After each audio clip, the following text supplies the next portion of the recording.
खेत में साराता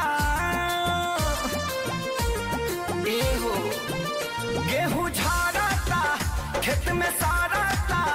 रोज देखी देखी हमर होकर जा फटता भतारी साला सब दिन के गेहूं काटता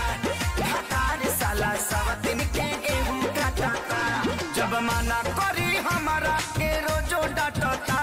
जब मना करी हमारा के रोजो डांटता भतारी साला सब दिन के गेहूं काटता भतारी साला सब दिन के गेहूं काटता।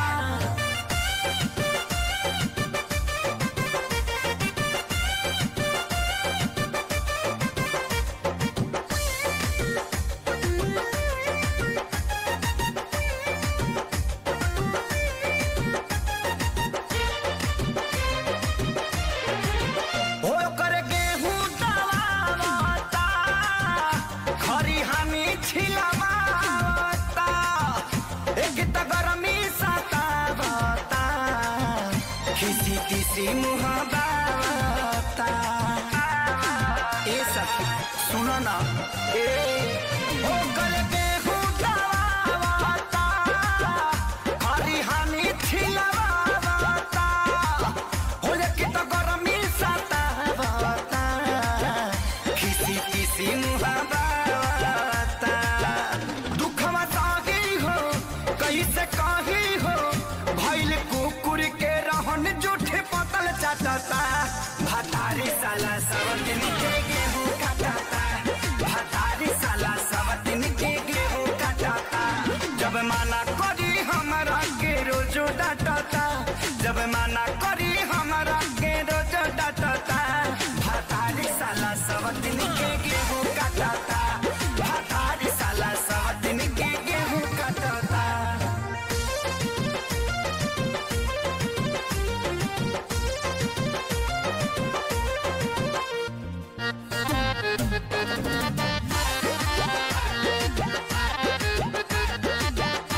मेरा मर्द खेसारी हो